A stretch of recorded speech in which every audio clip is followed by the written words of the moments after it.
आज सिव्हिल स्कूलला जात नाही, सुट्टी ना? का जात नाहीस तू सांग? का जात नाहीस? सुट्टी नाही, तुला ताप आलाय. लय आलाय ना? सिव्हिलला ताप आलाय त्यामुळे जात नाही.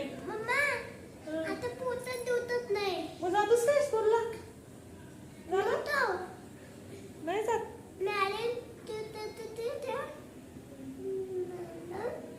सिव्हिलला आज ताप आलाय त्यामुळे जात नाही स्कूलला.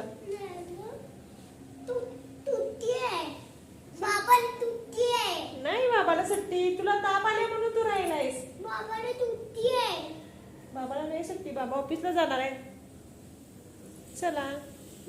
हॅलो सर्वांना, गुड मॉर्निंग. सर्वांचे माझ्या यूट्यूब चॅनलमध्ये स्वागत. आज काय सुवीर स्कूलला जात नाही, त्याला ताप आला आहे रात्रीपासून, त्यामुळे काय आज त्याला स्कूलला पाठवत नाही.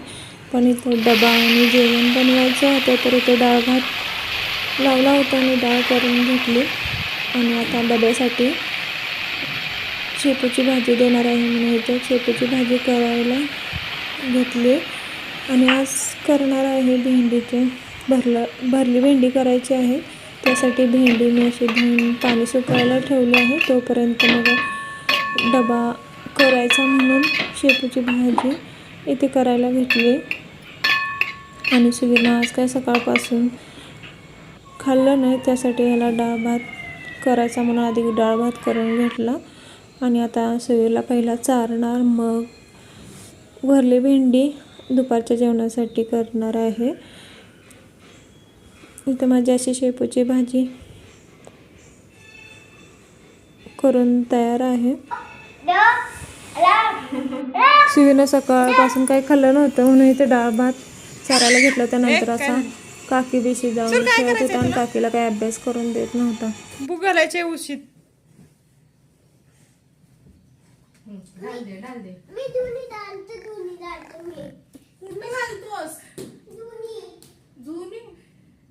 माझी नवीन आहे इकडे. काय करायचंय सिवीर तुला? डॉगी फी घालायचंय.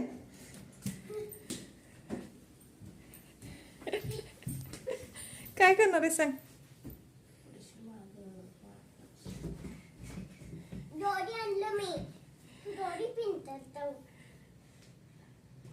पण हे का घालायचंय तुला सुवीर त्यामध्ये? डॉगी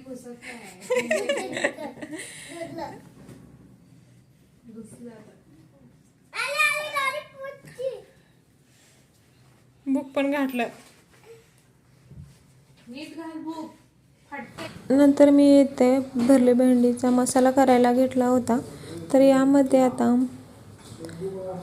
तीळ आणि खोबरं घेतलं आहे. आणि खोबरं असं थोडं किसून घेतलं आणि लाल होईपर्यंत भाजून घेतलं आहे खोबरं आणि तीळ. नंतर खोबरं आणि तिळाचं गार झाल्यानंतर असं मिक्सरच्या भांड्यामध्ये घेतलं. आणि त्यानंतर लसूण आणि शेंगदाणं, जिरं, मीठ आणि थोडी कोथिंबीर घालून याचं वाटण करून घेतलं. असं हे वाटण तयार आहे. आता यामध्ये धने पावडर, हळद, थोडं मीठ ह्यातसुद्धा टाकलं आणि आधीसुद्धा थोडं टाकलं होतं. नंतर यामध्ये मीठ आणि घरची चटणी 2 चमचे टाकल्यानं आता हे पूर्ण एकसारखं करून घेतल्यानं असं हे भेंडीचं सारण तयार आहे. आणि नंतर भेंड्या अशा कट करून घेतल्या आणि अर्धा काप काढून त्यामध्ये सारण भरायला असं घेतलं. सारण भरून झाल्यानंतर कढईमध्ये तेल गरम झाल्यानंतर जिरं, मोहरी आणि कढीपत्तासुद्धा यात टाकू शकता. कढीपत्ता नाही त्यामुळे नाही टाकला. परत उरलेलं ते सारण भरून उरलेलं जे सारण असतं ते यामध्ये तेलात थोडं भाजलं. मग यामध्ये भरलेली भेंडी टाकली आणि चांगलं 10 मिनटं हे भाजून घेतलं. नंतर यामध्ये थोडंसं पाणी टाकून करपूसाचं भाजायला झाकून ठेवायचं. आणि नंतर खालचा भाग भाजण्यासाठी आणि एकदा असं हलवून थोडं भाजण्यासाठी झाकून ठेवायचं.